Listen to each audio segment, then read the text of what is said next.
دلویس پسر خدای په نامه السلام علیکم و رحمت الله و برکاتو. قدرمن زده کوونکو، هیله من یم چې تاسو ټول روغ جوړ خواښ او خوشحال اوسئ. دوستانو، په دې لوست کې موږ او تاسو د فعل او د فعل د ریشې د ترلاسه کولو او پیژندلو په اړه خبرې کوم. شاگردان عزیز، در این جلسه ما و شما در ارتباط با فعل و ریشه فعل و شناخت ریشه فعل با هم دیگر بحث میکنیم و یاد میگیریم. خب فعل چی است؟ فعل هغه کلمه ده چې په یوه ټاکلې زمانه کې یو عمل را څرګند کړي. فعل آن کلمه هست که در یک زمان مشخص شده، در یک زمان تعیین شده برای ما یک عمل چی کنه؟ واضح بسازه. مثلا احمد خط لیکلی و احمد خط نوشته بود. نوشته بود مربوط به کدام زمان میشه؟ زمان گذشته.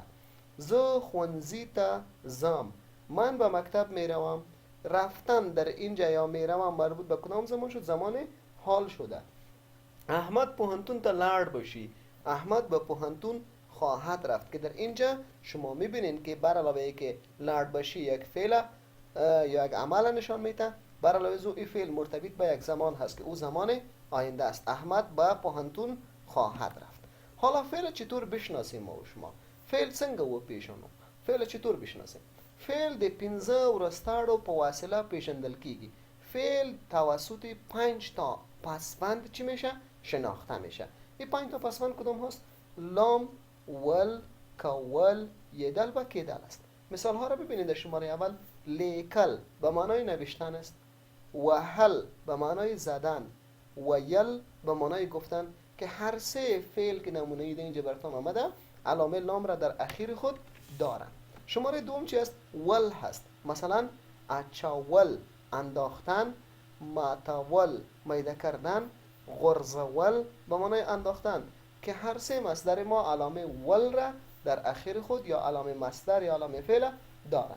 سومش کول است که معمولا افعال ترکیبی باید ساخته میشه. کار کول، کار کردن. پری کول، قطع کردن، که در اینجا شما میبینید که افعال ما باز هم علامه فعل را یا کول داخل خود داره.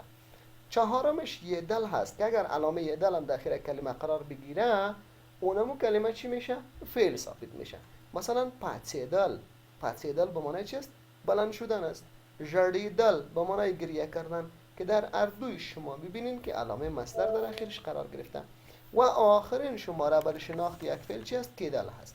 مثلا ټپی کیدل، زخمی شدن. وژل کیدل به معنای کشته شدن، که در اردوی شما میبینین که علامه های مصدر در اخیر خود داره. پس فعل توسط چند تا علامه شناخته میشه؟ توسط 5 تا. کدام ها؟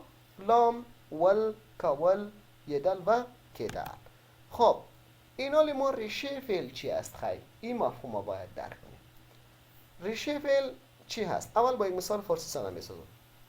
مثلا خوردن یک فعل است، قبول دارین دیگه، اما خود خوردن مستقیم در جمله استفاده نمیشه.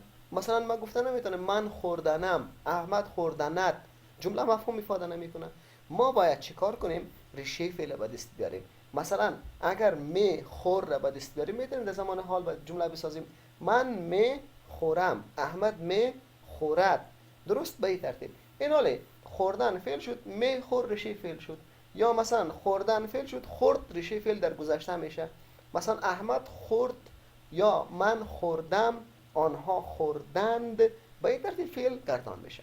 حالا ما ریشه فعل از کجا پیدا بکنیم؟ خب اول خود ریشه فعل فهمیدیم و در اینجا هم گفته ریشه فعل چیست؟ د فعل هغه برخه ده، آن بخش از فعل است چې پرته له هغه څخه جمله نشو جوړولی، که بدون از او ما جمله را ساخته نمیتونیم.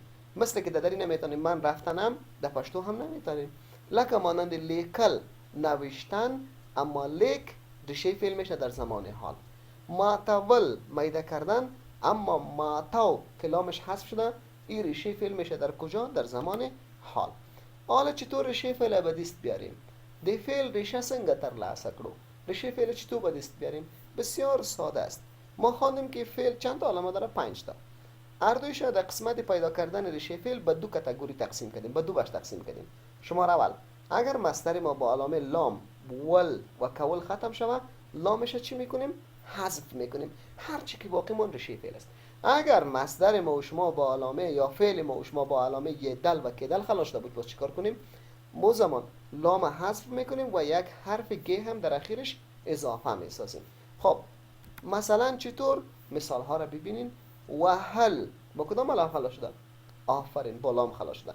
پس ما رشته فعل باید چیکار کنیم؟ لام حذف کنیم. وه رشته فعل شد در زمان حال زدن. لیکل نوشتن با کدام لام خلا شده؟ باز هم با علامه لام. پس لامش باید چی شود؟ حذف شود. معنای درش چی میشه؟ نوشتن.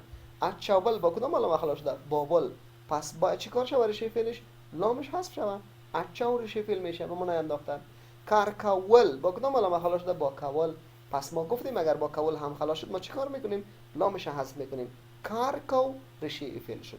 خب تختیدل به معنای فرار کردن است. این با کدام علامه خلا شده؟ بله، با یدل خلا شده. وقتی با یدل خلا شده ما چی کار کنیم؟ باید دال و لام تبدیل به گ بسازیم. پس امی کار کردیم. رشته فعلش چی شده؟ تختیک به معنای فرار کردن. پاتیدل بلند شدن که با علامه یدل خلا شده.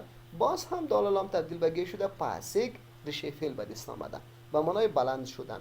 وژل کیدل به معنای کشته شدن است که در اینجا برای ما شما برای علای کیک آمده، مشکل نداره. برای علای کیدل اگر باشه برای علای کیک میشه، وژل کیدل اگر باشه وژل کیک میشه، چون دال لام تبدیل به چی میشه؟ به گی میشه.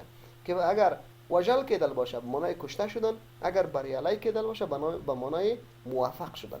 تاپی کیدل به معنای زخمی شدن که اینجا هم کیدل بالاست، پس دال لام باید تبدیل به چی شود؟ و به گی شود که از تاپی کیدل چی حاصل شود؟ تاپی کیک و این رشته فعل میشه. زمانی که ما پیدا تانستیم مثلا شماره اول را پیدا تانستیم لیکل رشته فعلش لیک است، اینا رو میتونیم جمله جور کنیم. ز خط لیکم، مک خط لیکو، ز چای اچاوم، ز کار کوم، ز افغانستان څخه تختیګم، ز خپل ځای څخه پاسیګم، ز په افغانستان کې وژل کیږم، ته ټپي کیږي. به این ترتیب میتونیم جملات خود بسازیم. این که جملات خود چطور بسازیم؟ از خود یک چی داره؟ فرمول داره که او را باز نسبت به زمانش میخوانیم. در نوت گفته شده د ټولو افعالو ریښې د پورتنۍ قاعده پر بنسټ ریشه تمام افعال بر اساس قاعده بالایی یوازې په اوس مهال کې ترلاسه کیږي، تنها در زمان حال به دست میاد. یعنی اگر ما الان مصدر ما یا فعل ما با علامه لام ول و کول ختم شده باشه، زمانی که لامش حذف کردیم ریشه فعل کدام زمان میشه؟ زمان حال. اگر یدل و کیدل را دال لام تبدیل به گی کردیم چی میشه؟ ریشه فعل کدام زمان حاصل میشه؟ ریشه فعل زمان حال به دست میآید. خب شاگردان عزیز، درس ما به پایان رسید. امیدوار هستیم که شما فهمیده باشین. فعل 5 تا علامه دارن: لام، ول، کول، یدل، کیدل. چگونه ریشه فعل به دست میاریم؟ لام ول کول اگر بود لام حذف میکنیم، یدل و کیدل اگر بود چیکار میکنیم؟ دال لام تبدیل به گ میسازیم.